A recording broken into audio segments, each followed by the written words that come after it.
अशोक गहलोत जी ने कहा कि अगर ध्रुवीकरण नहीं हुआ, अगर धर्म के नाम पे वोट नहीं हुआ तो हम जीत जाएंगे, हमारी सरकार बनेगी। उनके एक प्रमुख मंत्री हैं खाचरियावास, उन्होंने कहा कि आखिरी कुछ दिनों में ध्रुवीकरण हो गया था, अगर ईमानदारी से मतदाता ने वोट दिया होगा तो कांग्रेस की सरकार आएगी। जितनी आएंगी वो सब अशोक गहलोत की योजनाओं के कारण और एक जो कनेक्ट उन्होंने बनाया उसके कारण होगी। अगर वो हार रहे हैं, वो 70-80 पे अटक जाते हैं, तो वो भी अशोक गहलोत जी के कारण ही होगी। तो सचिन पायलट को जो लास्ट तक ना लाना, आखिर तक, और लास्ट मोमेंट पर एक ट्वीट कर देना, एक पोस्ट कर देना कि हमारे युवा नेता, और उनका एक वीडियो उन्होंने चलाया, ये जो पूरा का पूरा जो कुनबा था, उनके सारे विधायक और सारे मंत्री जिनके खिलाफ राजस्थान में भयानक गुस्सा था, उनको रिपीट करना। तो अगर ये हार रहे हैं, 70-80 पे अटक रहे हैं, तो उसका कारण भी अशोक गहलोत होंगे। और अगर 70-80 सीटें आ पा रही हैं, जबकि राजस्थान में हर बार रिवाज होता है कि बदल जाती है सरकार, तो जो आ रहा है वो भी अशोक जी के कारण, जो जा रहा है वो भी अशोक गहलोत के कारण। तो गहलोत तुझसे बेड़ नहीं, एमएलए मिनिस्टर तेरी खैर नहीं। तो आप वो सारी की सारी एंटी इनकम्बेंसी ले जाके आपके बाकी जो नुमाइंदे होते हैं उन पे डाल देते हैं। मुकेश जी, मेरा एक सवाल है, अगर बीजेपी राजस्थान जीतती है तो क्या वसुंधरा राजे मुख्यमंत्री बनेंगी आपके एस्टिमेशन में? अगर 100 के आसपास सीटें आती है तो वसुंधरा राजे मजबूरी बनेगी भाजपा की, वो मुख्यमंत्री बनेंगी, और मजबूरी बनेगी क्योंकि आधे लोग उनके हैं, और आप उनको कभी भी, जैसे अशोक गहलोत को कुर्सी नहीं छोड़ती, जैसा वो कहते हैं, वैसे ही वसुंधरा जो है वो राजस्थान की राजनीति से दूर नहीं होंगी।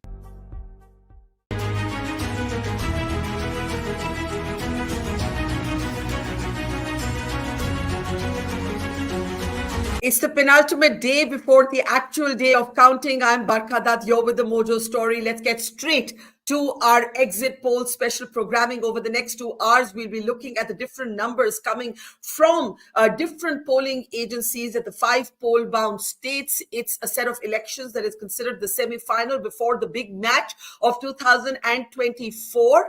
And there could be some surprises yet. Health warning, these are exit poll results and not actual results. But there are many, many big questions at the end of these elections. Will there be a north-south divide? Will Bhupesh Baghel manage to be the incumbent Congress chief minister? Can the Congress stop KCR from a hat trick in Telangana? Can Ashok Gehlot do something to maintain Rajasthan, or can the BJP win it even after sidelining Vasundhara Raje? And in Madhya Pradesh, where Shivraj Singh Chauhan was not projected as a chief ministerial candidate, is the state for Kamal Nath to take? What will be the impact of Manipur on the Mizoram election? So many questions, and some answers are beginning to come as we look at the poll of polls, but also what individual polls are saying, because they often do not say the same thing. Before we take you to the numbers, and we'll be going state by state, let us introduce our panel of experts who are going to take us through these numbers. Rahul Dev, veteran editor, is with us. Namaskar, and always good to see you, Rahul. Our in-house political pundit and analyst and psephologist, Professor Karthikeya Batra, is with us. Always a pleasure. Great to have you back with us, Karthikeya. Also joining us from Rajasthan today, senior journalist, resident editor of the Dainik Bhaskar in the state, Mukesh Mathur. Namaskar, Mukesh ji, and bahut bahut dhanyawad aapka. Also joining us from the Congress is his spokesperson, national spokesperson, Gautam Seth. Gautam, good to have you back with us. And also joining us is Anurag Naidu, political analyst and commentator. And I can see right on cue, Asif Bhamla, the national spokesperson of the BJP, is with us. He's just stabilizing his shot. Welcome to the program, Asif Bhai. This is Mr. Gehlot's fight of his lifetime, and it seems that he has given the BJP a very tough fight. So 71-91 and 94-114. It seems the BJP is ahead, but it is close. And again, that 9-19 figures of others, and plus the dent that they may have caused to individual candidates of the Congress and the BJP within the specific seats, is something that probably is one of the biggest stories of the day. Okay, so we have a situation here where one major poll that has often got it right, that's the Axis India Today poll, is predicting a win for the Congress in Rajasthan. The Republic TV poll predicting a win for the BJP, and we're waiting for the exact numbers to come up on our side. But let me start getting reactions. Mukesh ji, aapse shuru karte hain. Mukesh ji. जी, तो अशोक गहलोत जी जो कह रहे थे कि आपके पोल हो या आप जो कह रहे हैं वो सारी जो चीजें हैं वो एक तरफ है, और लोग जो कह रहे हैं वो कह रहे हैं कि भाई कांग्रेस जीत रही है। पर अशोक गहलोत जी की जो बॉडी लैंग्वेज थी, उनका जो चेहरा, जिस तरह से वो जिस आत्मविश्वास के साथ हमेशा बोलते हैं, वो वाला चेहरा उनका नहीं नजर आ रहा था। 5 पोल हैं, जिसमें से एक आज तक और एक्सिस पोल ने कहा है कि भाई कांग्रेस आ रही है, कांग्रेस की गवर्नमेंट आ रही है। बाकी सारे पोल जो है वो भाजपा बता रहे हैं। ये आप तो नंबर्स प्लीज देखिए, एक मिनट, आप नंबर्स देखिए, आप नंबर्स अलग अलग पोलिंग एजेंसीज के हमारे स्क्रीन पे हैं। Kartikeya, is there anything wrong here, anything more that you have that we need to update? No, I think this looks correct, Barkha. So, We'll probably project the poll of polls in just a second. We are working on the numbers on that, but I think but if you look at this, I just want to make the point कि इसमें सिर्फ एक India Today Axis India Today Axis है और वो भी एक clear win नहीं है। Kartikeya, you want to make sense of the numbers for us here, please? Yeah, that's what I'm saying, Barkha. This is again, when it starts overlapping, then that means that it is very difficult to draw trends. So what happens is that you take a sample of voters and then you try to project. So see, calculating vote share is the exact science, but the extrapolation to seats is the art of this process, and that art is the more complicated one. And the moment the fight turns into a triangular fight or a multipolar fight, the independents come in, chota parties come in, that process becomes really, really messy. I can tell you because I've done this firsthand. So both ABP C Voter and Access My India, if you see, the ranges are overlapping, right? I mean, although it seems that C Voter is giving the Congress, the BJP a clear edge where the starting point is 94, Congress ends at 91, whereas Access is calling it even closer. Access is saying 80 to 100 bhi ho sakta hai BJP ka, Congress 80 to 106. So actually, Access is saying I can't call it. C Voter is saying I can call it. We are saying we can call it, but would it be fair? Would it be fair to say most polls predict a BJP win in Rajasthan, except Access, that is saying it is going to be an impossibly close election to call? Yes. I think that is the accurate. And Barkha, it will be unfair of us to today not talk about that others category. And Mukesh ji will shed more light on this. This others category is not just relevant in terms of seats that they get, but also how many seats they have dented for the Congress or the BJP. Okay Mukesh ji, अभी हमारे पास number है, let's talk about Rajasthan. मैं फिर दोहराती हूं कि majority of poles BJP को जीत दे रहे हैं, लेकिन एक पोल है India Today Axis My India जो कहता है ओवरलैपिंग नंबर्स हैं, जिसमें upper edge of that forecast is to the Congress 106, but impossible to call. आप क्या कहेंगे? कह रहा था, मैं अपनी बात पूरी नहीं कर पाया था। अशोक गहलोत जो कह रहे थे कि भाई पोल अपनी जगह है और जनता जो कह रही है वो अपनी जगह है। पोल भी दरअसल आम आदमी जो कह रहा था उसी से बने होंगे, उसी से आए होंगे। तो उनकी जो बॉडी लैंग्वेज थी, उनका जो कहने का तरीका था, उसमें बहुत ज्यादा आत्मविश्वास नहीं दिख रहा था, पहली चीज। दूसरी चीज, आज बयान आए जो कांग्रेस के, वो देखिए। अशोक गहलोत जी ने कहा कि अगर ध्रुवीकरण नहीं हुआ, अगर धर्म के नाम पे वोट नहीं हुआ तो हम जीत जाएंगे, हमारी सरकार बनेगी। उनके एक प्रमुख मंत्री हैं खाचरियावास, उन्होंने कहा कि आखिरी कुछ दिनों में ध्रुवीकरण हो गया था, अगर ईमानदारी से मतदाता ने वोट दिया होगा तो कांग्रेस की सरकार आएगी।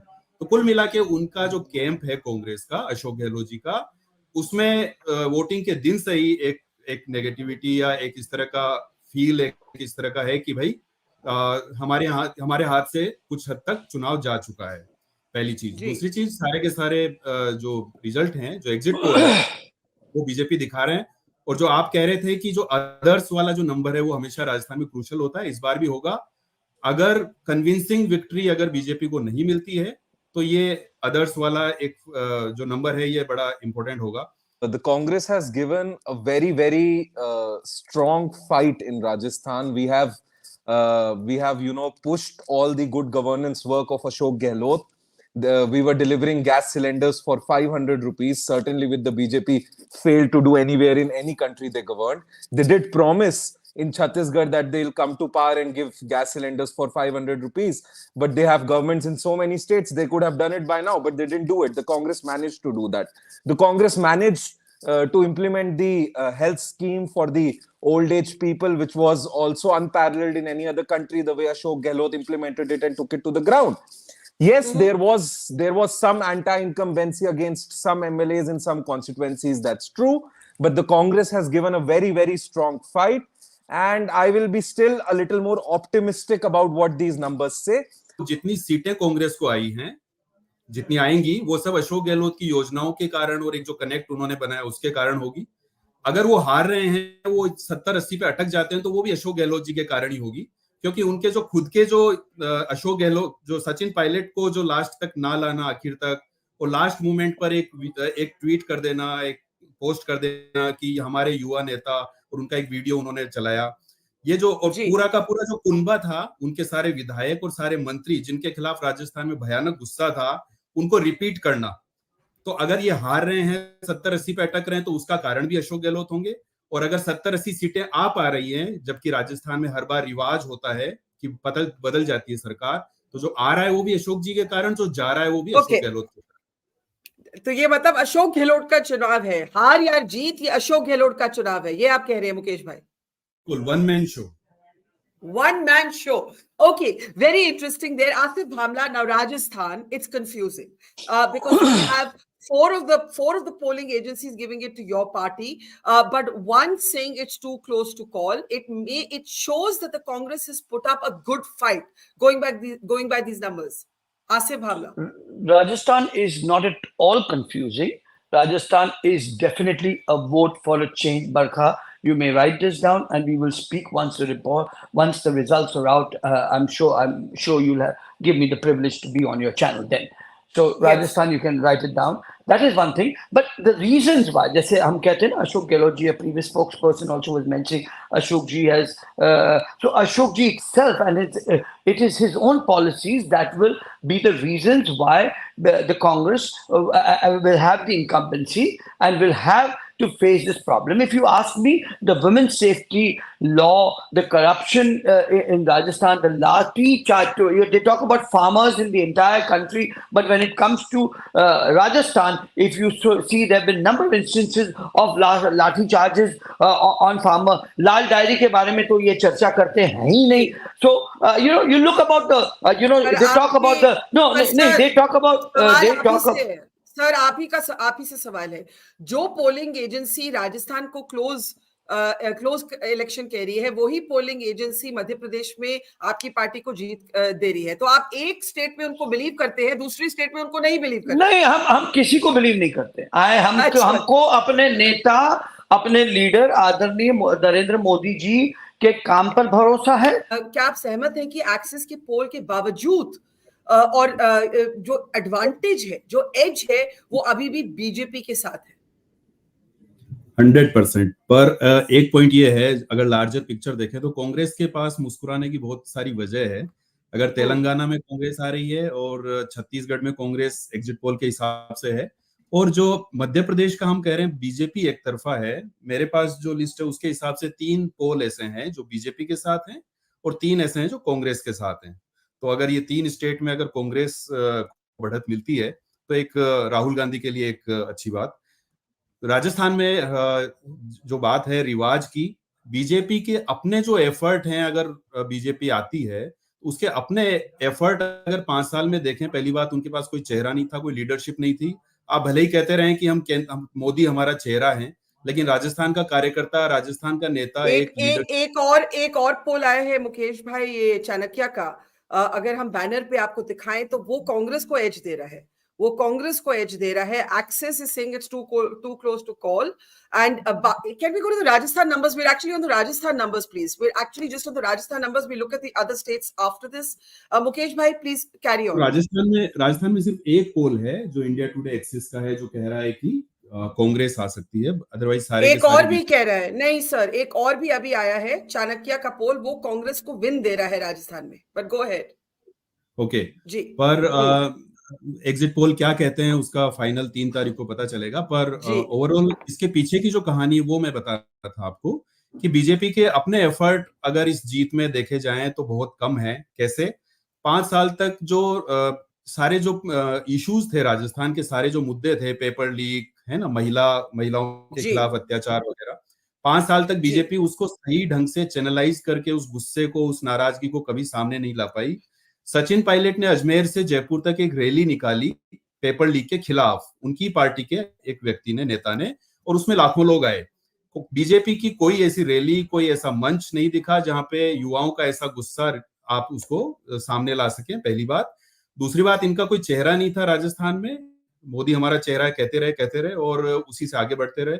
लास्ट के जो 6 दिन थे मतदान से पहले, 6 दिन जो थे वोटिंग से पहले, उसमें जमकर ध्रुवीकरण किया गया, करने की कोशिश की गई।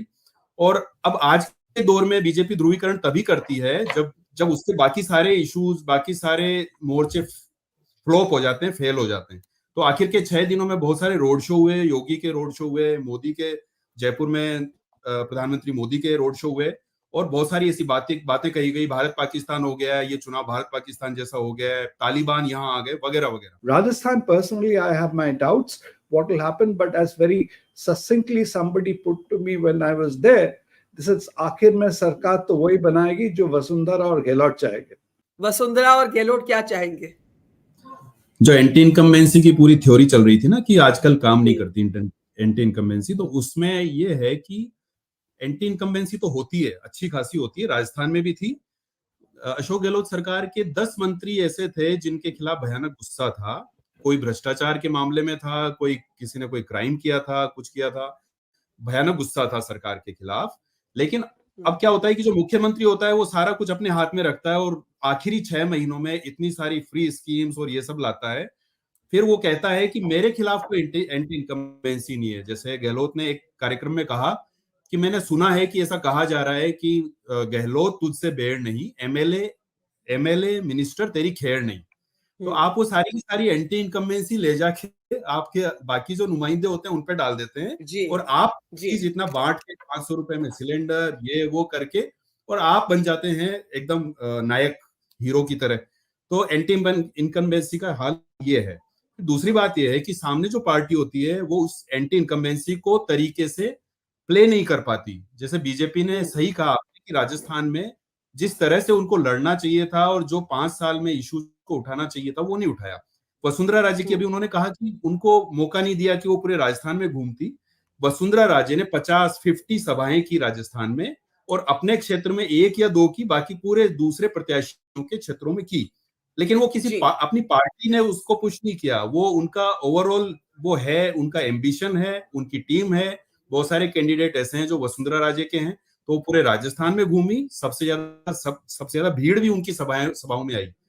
तो वसुंधरा पे मुकेश जी मेरा एक सवाल है, अगर बीजेपी राजस्थान जीतती है तो क्या वसुंधरा राजे मुख्यमंत्री बनेंगी आपके एस्टिमेशन में? अगर 100 के आसपास सीटें आती है तो वसुंधरा राजे मजबूरी बनेगी भाजपा की, वो मुख्यमंत्री बनेंगी और मजबूरी बनेगी, क्योंकि आधे लोग उनके हैं और आप उनको कभी भी, जैसे अशोक गहलोत को कुर्सी नहीं छोड़ती, जैसा वो कहते हैं, वैसे ही वसुंधरा जो है वो राजस्थान की राजनीति से दूर नहीं होंगी। कन्विंसिंग विक्ट्री आती है, 120-130 के आसपास आते हैं, तो फिर दिल्ली में बैठे 2 लोग तय करेंगे कि मुख्यमंत्री कौन बनेगा। Very interesting. तो अगर राजस्थान क्लोज विन रहता है बीजेपी के लिए तो वसुंधरा राजे बनेंगी क्योंकि उनके एमएलए की जरूरत होगी, लेकिन अगर हैंडसम विन रहता है तो फिर बात अलग हो सकती है। इसमें ये कोई नहीं सोच रहा कि कांग्रेस का कोई चांस है या नहीं। Everyone seems to agree that the edge is with the BJP. Thank you for watching, see you there. Mojo Story has always made a commitment to its viewers to go to where the story is. And as you can see here, we are at the epicenter of the Israel war on Gaza. We are right at the front line, about 1 mile from the Gaza Strip, as the Israeli military gets ready with its tanks and its gunners to begin its final frontal assault that will take troops into Gaza. As we said, we are not like other organizations. We believe in giving you all sides of the story objectively and as much as possible from the ground. And that's exactly what we're doing here, covering the biggest global story today from the epicenter of the war zone. So please, we need your support. Support us, become a Mojo member, subscribe to us, spread the word, and thank you for your support.